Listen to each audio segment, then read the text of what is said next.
Hi dears, welcome back. അപ്പോൾ ഇന്നത്തെ recipe പഴം വെച്ചിട്ടൊരു വെറൈറ്റി ആയിട്ടുള്ളൊരു സ്നാക്കിൻ്റെയാണ്. അപ്പോൾ ലെയറുകളോട് കൂടിയിട്ട് കാണാൻ കുറച്ച് വ്യത്യസ്തമായിട്ട് എന്നാൽ നല്ല ടേസ്റ്റും ആയിട്ടുള്ള ഒരു കിഡിലൻ സ്നാക്ക് തന്നെയാണ്. ഉണ്ടാക്കിയെടുക്കാനും നല്ല എളുപ്പമാണ് എന്നാൽ നല്ല ടേസ്റ്റുമാണ്. അപ്പോൾ എങ്ങനെയാണ് ഈ ഒരു സ്നാക്ക് തയ്യാറാക്കിയിട്ടുള്ളത് നോക്കാം. അതിനു മുന്നേ ആയിട്ട് ചാനൽ സബ്സ്ക്രൈബ് ചെയ്യാത്തവരുണ്ടെങ്കിൽ സബ്സ്ക്രൈബ് ചെയ്യാൻ മറക്കരുത്. തൊട്ടടുത്തുള്ള ബെല്ലൈക്കണും കൂടെ ഒന്ന് ക്ലിക്ക് ചെയ്താൽ മാത്രമേ ഇനി പുതിയ വീഡിയോസ് ഇടുമ്പോൾ അതിൻ്റെ നോട്ടിഫിക്കേഷൻസൊക്കെ പെട്ടെന്ന് തന്നെ കിട്ടുകയും ചെയ്യുള്ളൂ, പെട്ടെന്ന് തന്നെ ചാനൽ കാണാനും പറ്റുള്ളൂ. അപ്പോൾ ഈ ഒരു സ്നാക്ക് തയ്യാറാക്കി എടുക്കാൻ വേണ്ടിയിട്ട് ഞാൻ അത്യാവശ്യം നല്ല വലുപ്പത്തിലുള്ള 3 നേന്ത്രപ്പഴം എടുത്തിട്ടുണ്ട്. എന്നിട്ട് 2 ഇതുപോലെ നീളത്തിൽ പകുതിയായിട്ട് മുറിച്ചിട്ട് നീളത്തിൽ കുറച്ചൊരു കട്ടിക്ക് കട്ട് ചെയ്തെടുത്തിട്ടുണ്ട്. പിന്നെ 1 വട്ടത്തിലും കട്ട് ചെയ്തെടുത്തിട്ടുണ്ട്. ഈ വട്ടത്തിൽ കട്ട് ചെയ്തെടുത്തത് മുകൾ ഭാഗം ഒന്ന് ഡെക്കറേറ്റ് ചെയ്തെടുക്കാൻ വേണ്ടിയിട്ടാണ്. ഇനി ചെറിയ പഴമാണെങ്കിൽ ഒരു 4 5 ഒക്കെ എടുക്കുകയും ചെയ്യാം. അപ്പോൾ നിങ്ങൾക്ക് ഒരുപാട് ലെയർ വേണമെങ്കിൽ അതിനനുസരിച്ചിട്ട് പഴത്തിൻ്റെ അളവ് കൂട്ടി കൊടുക്കുകയും ചെയ്യാം. ഇനി ഒരു നോൺ സ്റ്റിക്കിൻ്റെ പാന് സ്റ്റൗവിൽ വെച്ചിട്ട് നന്നായിട്ട് ചൂടായി വരുമ്പോൾ അതിലേക്ക് 2 ടേബിൾ സ്പൂൺ നെയ്യ് ഒഴിച്ചിട്ട് അതും കൂടെ ചൂടായി വന്നാൽ ഇനി ഇതിലേക്ക് നേരത്തെ കട്ട് ചെയ്ത് വെച്ചിട്ടുള്ള പഴം ഓരോന്നായിട്ട് ഇട്ടിട്ട് ഇതൊന്ന് വാട്ടിയെടുക്കണം. പഴം ചെറുതായിട്ടൊന്ന് വേവിച്ചെടുക്കുന്നുണ്ട്.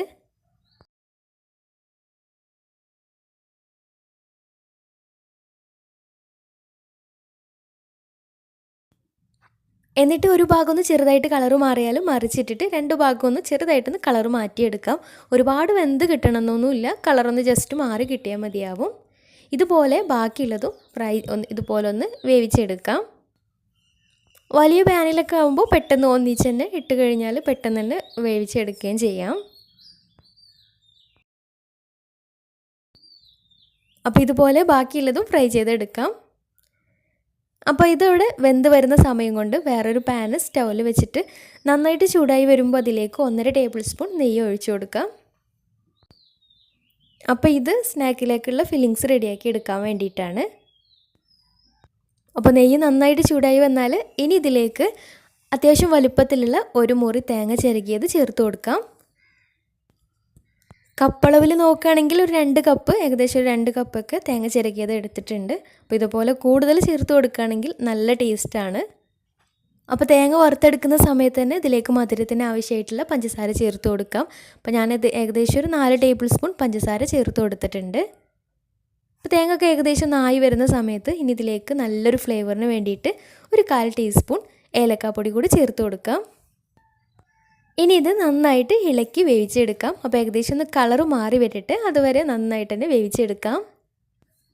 പിന്നെ ഈ ഒരു ഫില്ലിങ്സിലേക്ക് നിങ്ങളുടെ കയ്യിൽ നട്ട്സൊക്കെ ഉണ്ടെങ്കിൽ നട്ട്സൊക്കെ ചേർത്തിട്ടും റെഡിയാക്കി എടുക്കാം. ഞാനിപ്പോൾ നട്ട്സൊന്നും ചേർത്ത് കൊടുത്തിട്ടില്ല. അപ്പോൾ നമ്മളുടെ ഫില്ലിങ്സ് റെഡി ആയിട്ടുണ്ട്. ഇനി ഇതൊരു ഭാഗത്തേക്ക് മാറ്റി വെക്കാം. ഇനി ഒരു ബൗൾ എടുത്ത് അതിലേക്ക് 5 കോഴിമുട്ട പൊട്ടിച്ചൊഴിക്കാം.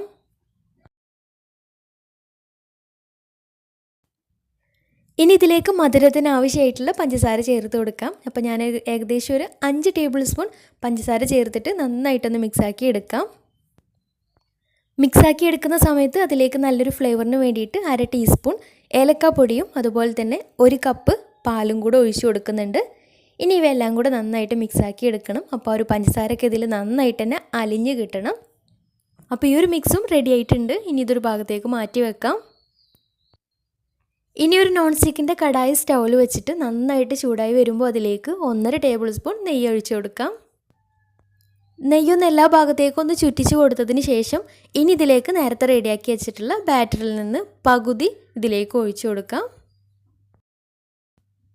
എന്നിട്ട് ഇതിന് മുകളിലേക്കായിട്ട് നേരത്തെ വാട്ടി വെച്ചിട്ടുള്ള നീളത്തിൽ കട്ട് ചെയ്തിട്ടുള്ള പഴം ഒരു ലെയറായിട്ട് വെച്ച് കൊടുക്കാം.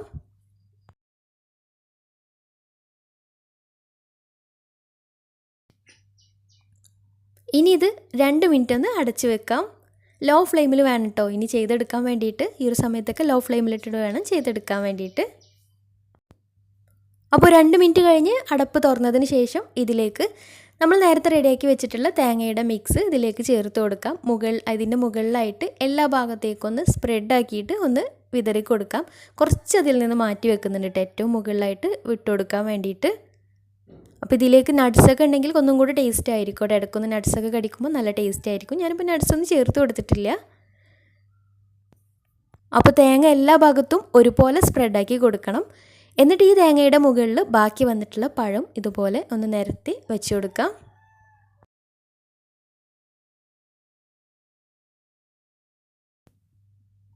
എന്നിട്ട് ഇതിന് മുകളിലൂടെയായിട്ട് ബാക്കി വന്നിട്ടുള്ള ബാറ്റർ എല്ലാ ഭാഗവും കവർ ചെയ്യുന്ന രീതിയിൽ ഒന്ന് ഒഴിച്ചു കൊടുക്കാം.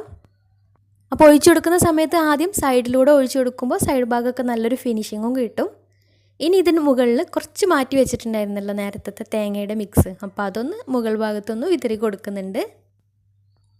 എന്നിട്ട് ഏറ്റവും അവസാനമായിട്ട് വട്ടത്തിൽ അരിഞ്ഞിട്ട് വാട്ടിയെടുത്തിട്ടുള്ള പഴം ഉണ്ടല്ലോ, അപ്പോൾ അതും ഇതുപോലെ ഒന്ന് നിരത്തി വെച്ച് കൊടുക്കാം. അപ്പോൾ ഇതുപോലെ വട്ടത്തിലരിഞ്ഞ് വാട്ടിയെടുത്തത് കാണാനൊരു ഭംഗിക്ക് വേണ്ടിയിട്ടാണ്. മുകൾ ഭാഗം ഈ ഒരു രീതിയിലാകുമ്പോൾ കാണാൻ നല്ലൊരു ഭംഗിയാണ്. ഇനി ഇതൊരു 25 മിനിറ്റ് ലോ ഫ്ലെയിമിലൊന്ന് വേവിച്ചെടുക്കാം. അത്യാവശ്യം ഒരു കനത്തിൽ തന്നെയാണ് ഈ ഒരു സ്നാക്ക് ഉള്ളത്. പിന്നെ അടി പിടിക്കാതിരിക്കാൻ വേണ്ടിയിട്ട് വേണമെന്നുണ്ടെങ്കിൽ പഴയ ഒരു നോൺ സ്റ്റിക്കിൻ്റെ പാനോ അല്ലെങ്കിൽ പഴയ അലൂമിനിയത്തിൻ്റെ അടപ്പൊക്കെ ഉണ്ടെങ്കിൽ അതൊക്കെ വെച്ച് കൊടുത്താൽ പെട്ടെന്ന് അടി പിടിക്കൊന്നും ഉണ്ടാവില്ല. അപ്പോൾ ഒരു 25 മിനിറ്റ് കഴിഞ്ഞ് തുറന്ന് നോക്കുമ്പോൾ മുകൾ ഭാഗമൊക്കെ കറക്റ്റായിട്ട് സെറ്റായിട്ട് കിട്ടിയിട്ടുണ്ട്. ഇനി മുകൾ ഭാഗം ഒന്ന് ബ്രൗൺ കളറാക്കി എടുക്കാൻ വേണ്ടിയിട്ട് ഇത് വേറൊരു പാനിൽ കുറച്ച് നെയ്യ് സ്പ്രെഡാക്കിയിട്ടുള്ള പാനിലേക്ക് മറിച്ചിട്ടിട്ട് ഒരു 2 മിനിറ്റ് വേവിച്ചാൽ, ഒന്ന് ഹൈ ഫ്ലെയിമിലിട്ടിട്ട് 2 മിനിറ്റ് വേവിച്ചാൽ മുകൾ ഭാഗം ഒന്ന് ബ്രൗൺ കളറാക്കി എടുക്കുകയും ചെയ്യാം. പിന്നെ ഇതുപോലെ മറിച്ചിട്ട് കൊടുക്കുന്ന സമയത്ത് മുകൾ ഭാഗമൊക്കെ നല്ല സെറ്റായതിന് ശേഷം മാത്രം മറിച്ചിട്ട് കൊടുത്താൽ മതി, അല്ലെങ്കിൽ നല്ല സോഫ്റ്റ് ആയിട്ടുള്ള കേക്കാണ്.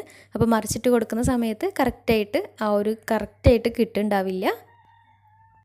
പിന്നെ ഈ ഒരു കടായിയുടെ താഴ്ഭാഗത്ത് പഴയ നോൺ സ്റ്റിക്കിൻ്റെ പാനോ അല്ലെങ്കിൽ പഴയ അലൂമിനിയത്തിൻ്റെ അടപ്പൊന്നും വെച്ച് കൊടുത്തിട്ടുണ്ടായിരുന്നില്ല. എന്നാലും അടിഭാഗമൊന്നും കരിയാതെ തന്നെ കിട്ടിയിട്ടുണ്ട്.